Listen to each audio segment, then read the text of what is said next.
Bienvenue sur Renaissance émotionnelle, le podcast dédié à ceux qui cherchent à transformer leur vie, à trouver un sens au milieu du chaos et à retrouver un pouvoir intérieur. Je suis Émilie Monté, neuropraticienne de la Scamden et entrepreneur dans le monde du bien-être émotionnel. Bonjour et bienvenue sur Renaissance émotionnelle dans ce nouvel épisode. Il y a une phrase que j'entends très souvent. Cette fois, c'est décidé. Cette fois, c'est décidé, je vais prendre soin de moi. Cette fois, c'est décidé, je vais perdre du poids. Cette fois, c'est décidé, je vais arrêter de m'oublier.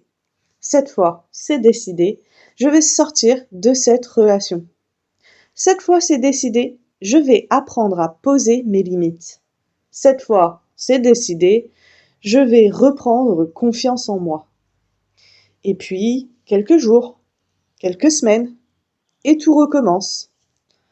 Rien n'a changé. On abandonne, on arrête.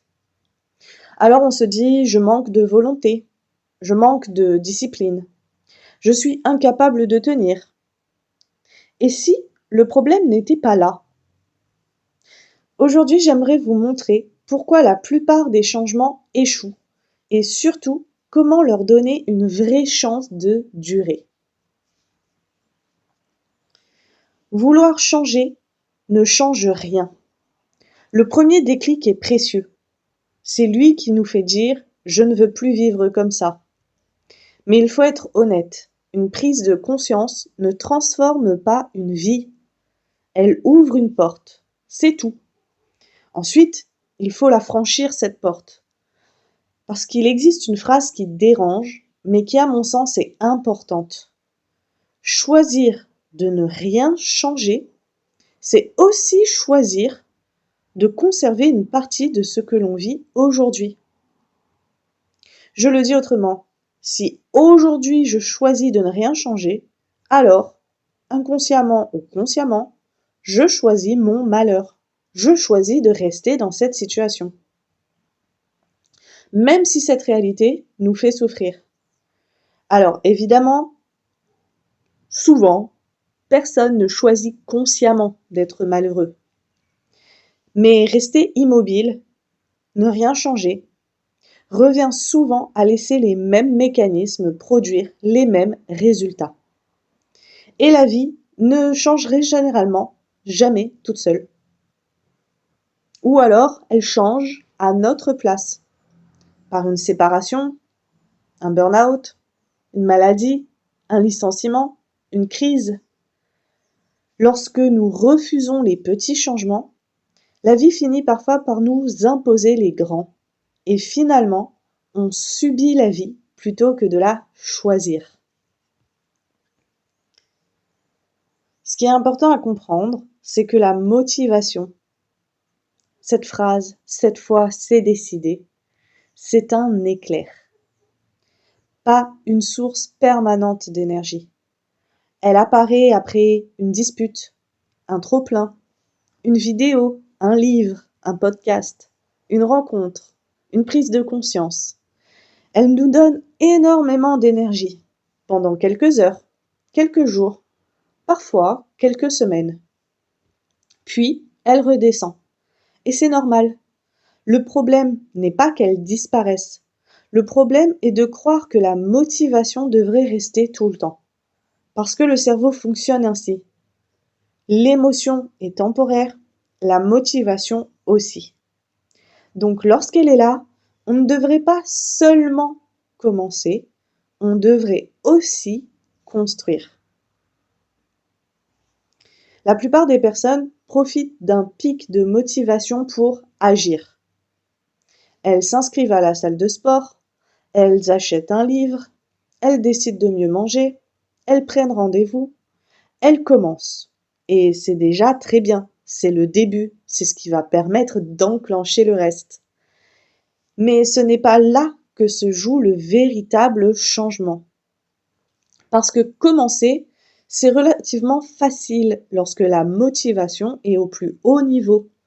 Le vrai défi commence quelques jours ou quelques semaines plus tard, lorsque la motivation est retombée, lorsque la fatigue revient, lorsque les habitudes reprennent leur place, lorsque les obligations du quotidien prennent le dessus, lorsque l'on se dit « aujourd'hui, je n'ai pas envie ». C'est précisément pour cette raison que je vous invite à utiliser votre motivation autrement. Non pas seulement pour agir, non pas seulement pour faire le premier pas, mais pour préparer les moments où vous n'aurez plus envie d'agir, les moments où vous aurez envie de tout arrêter, d'abandonner, les moments où vous n'aurez plus envie d'avancer dans cette direction. Profitez de cet élan pour construire un environnement qui vous aidera à continuer, même lorsque votre motivation aura disparu. Ça commence déjà par chercher du soutien, parce qu'on change rarement seul. Cela peut être une personne de confiance, un proche qui vous encourage. Cela peut être une nouvelle personne que vous ne connaissez pas encore, vous allez chercher. Un groupe qui traverse les mêmes difficultés que vous, par exemple. Ou un professionnel qui vous accompagne tout au long du chemin. Peu importe la forme, l'important est de ne pas porter seul un changement qui vous demande déjà beaucoup d'énergie. Ensuite, réfléchissez aux stratégies que vous mettrez en place lorsque vous traverserez les périodes de doute. Parce qu'elles arriveront, c'est obligatoire, c'est obligé. À un moment donné ou un autre, il arrivera des moments difficiles, il arrivera des moments de doute, il arrivera des moments de rechute. Ce n'est pas une question de si ça arrive, c'est une question de quand ça arrivera. Donc, que ferez-vous le jour où vous aurez envie d'abandonner? Comment réagirez-vous après un écart, une rechute ou une journée où vous n'aurez rien fait? Comment éviterez-vous que cet écart devienne un abandon définitif? Parce que je le rappelle, on peut avoir des moments de fatigue, de doute, on peut reporter au lendemain une fois ou deux. Mais attention, si on reporte trop, cela devient un abandon définitif. Alors, comment trouver ce juste milieu entre s'écouter, mais ne pas tout arrêter? Quel rappel pourrez-vous installer dans votre quotidien? Quels petits rituels pourront vous remettre doucement sur le chemin? Autrement dit, utilisez votre motivation aujourd'hui pour protéger la personne que vous serez demain. La personne fatiguée, la personne découragée, la personne qui doutera, parce que cette version de vous existera forcément un jour. Je le répète, il n'y a pas de ligne d'arrivée, il n'y a pas de moment où tout est parfait, alors oui, cette personne va revenir. Comment allez-vous l'aider à ce moment-là? Et c'est justement elle qui aura le plus besoin de l'aide que vous pourrez préparer aujourd'hui avec ce pic de motivation, avec cet élan que vous ressentez. J'aimerais maintenant vous partager ce qui est, à mes yeux, l'une des clés les plus puissantes pour créer un changement durable. Parce que jusqu'à présent, nous avons parlé de motivation, nous avons parlé d'action, nous avons parlé de soutien. Mais il manque encore un élément essentiel, le sens, ou plus précisément, l'histoire que vous choisissez de raconter à votre cerveau. Je vais vous donner un exemple. Imaginez que je vous appelle demain et que je vous dise « Samedi matin, rendez-vous à 6 heures, nous partons faire une randonnée. » Puis j'ajoute « Elle fait 25 km, il y a plus de 1000 mètres de dénivelé, il fera chaud, vous allez avoir mal aux jambes, vous serez fatigué, vous allez transpirer, vous aurez sûrement envie d'abandonner plusieurs fois. » Soyons honnêtes. Qui aurait envie de venir? Qui viendrait à ce rendez-vous? Présentée de cette manière, cette randonnée ressemble presque à une punition. Maintenant, je vous raconte une autre histoire. Cette randonnée est celle qui mène à un sommet exceptionnel. un endroit où très peu de personnes vont, un lieu où le soleil se lève au-dessus des montagnes, un panorama que vous n'oublierez jamais. Vous savez qu'en arrivant là-haut, vous ressentirez quelque chose de profondément fort. La fierté d'avoir été jusqu'au bout, la sérénité d'avoir dépassé quelque chose, la liberté en regardant ce paysage, le sentiment de vous être rencontré autrement. Et je vous ajoute encore une chose. Tout au long du parcours, vous ne marcherez pas seulement vers un sommet. Vous marcherez vers une nouvelle version de vous-même ou à la rencontre de votre véritable vous à l'intérieur de vous-même. Les 5 premiers kilomètres, ce ne sont plus seulement les 5 premiers kilomètres. Ils deviennent la preuve que vous êtes capable de commencer. Les 10 kilomètres suivants, ce sont la preuve que vous savez persévérer. Puis vient une montée particulièrement difficile. Elle ne représente plus uniquement une difficulté physique, elle devient le symbole de toutes les fois où vous avez choisi de ne pas abandonner. Puis arrive un passage où vous glissez, vous perdez quelques minutes. Vous êtes obligé de revenir légèrement en arrière pour retrouver le sentier. Est-ce un échec ou est-ce simplement une partie normale d'une randonnée en montagne? Ce qui est important à comprendre, c'est que oui, il faut définir un but, définir un sens, définir une vision globale, le sommet de la montagne. Mais la vraie différence d'un parcours de réussite, c'est d'apprendre à jalonner ce parcours. Et chaque étape de ce parcours représente une histoire. On lui donne du sens, même dans les difficultés et surtout dans les difficultés.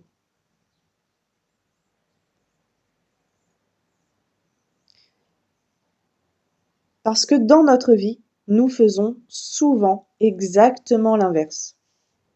À la moindre difficulté, nous concluons immédiatement « je n'y arriverai jamais, je ne suis pas fait pour ça, j'abandonne ».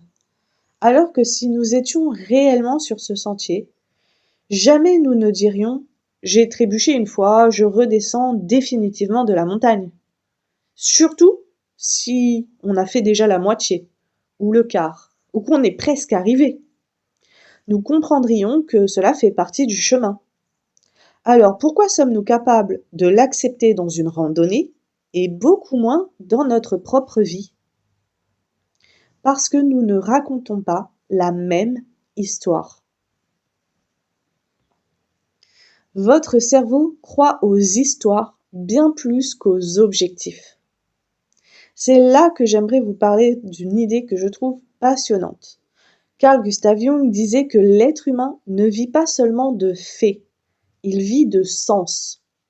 Nous avons profondément besoin de donner une signification à ce que nous traversons. Et je crois que c'est l'une des grandes différences entre les personnes qui abandonnent et les personnes qui continuent. Ce n'est pas toujours la motivation, ce n'est pas toujours le courage, ce n'est pas toujours une question de chance. C'est parfois simplement l'histoire qu'elle se raconte. Parce que notre cerveau n'enregistre jamais uniquement un événement. Il cherche immédiatement, inconsciemment, à répondre à une question. Qu'est-ce que cela signifie? Vous manquez une séance de sport. Le fait est neutre. Mais votre cerveau raconte immédiatement une histoire. Je suis nul. Je savais que je n'y arriverais pas. Comme d'habitude, j'abandonne. À partir de ce moment-là, ce n'est plus votre séance de sport qui vous fait souffrir. C'est l'histoire que vous avez construite autour. Maintenant, imaginez une autre histoire. Je savais que cette journée arriverait. Je savais qu'il y aurait des moments où je serais fatiguée. Ce n'est en aucun cas un échec. C'est simplement un chapitre normal de mon apprentissage. Le fait de me reposer m'aidera à aller mieux demain. et je vais pouvoir reprendre mon sport avec plus d'intensité. Le fait est exactement le même. Dans tous les cas, vous avez loupé votre séance de sport. Mais votre cerveau ne produit plus du tout les mêmes émotions. Et donc, il ne produit plus les mêmes comportements. Les neurosciences nous montrent d'ailleurs quelque chose de fascinant. Le cerveau ne répond pas uniquement aux événements réels, il répond aussi énormément à ce qu'il imagine. Lorsque nous visualisons une situation avec suffisamment de détails, certaines régions cérébrales s'activent de manière très proche de celles sollicitées dans une expérience réelle. Autrement dit, l'imaginaire n'est pas un simple divertissement, c'est un outil. C'est aussi pour cela que les sportifs de haut niveau utilisent la visualisation, que certaines thérapies comme la Scamden travaillent avec les métaphores, que les récits marquent davantage notre mémoire que les listes de conseils. Parce que notre inconscient parle le langage des images, des symboles et des histoires. Et finalement, n'est-ce pas ce que nous faisons tous chaque jour? Nous nous racontons une histoire. La seule différence, c'est que certains récits nous enferment et que d'autres nous permettent d'avancer. Alors si vous deviez construire une histoire, choisissez-en une qui vous aide à gravir la montagne, pas une qui vous convainque de redescendre au premier caillou.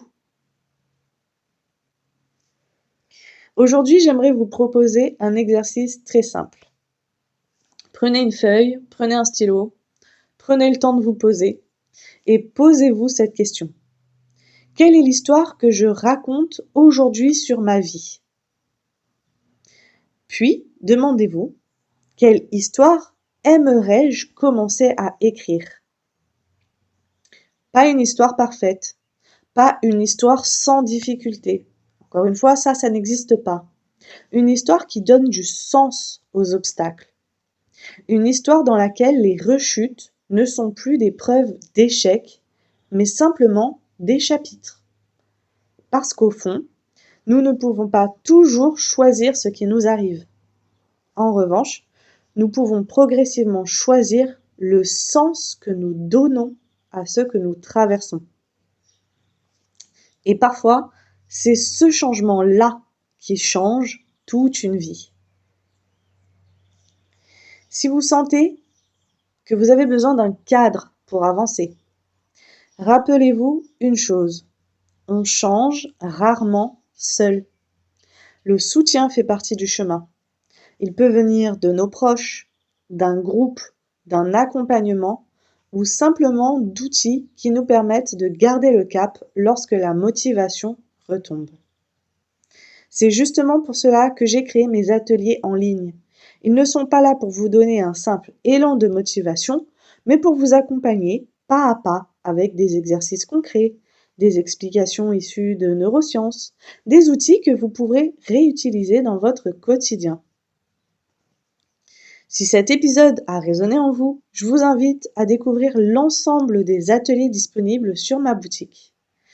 Vous trouverez peut-être celui qui correspond exactement à l'étape que vous êtes en train de traverser.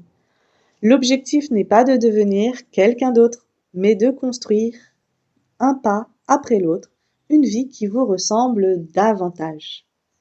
Comme d'habitude, le lien est en description et je vous invite à liker, partager, vous abonner et commenter vos ressentis, votre histoire et simplement ce que vous a fait cet épisode. En attendant, je vous dis à très bientôt.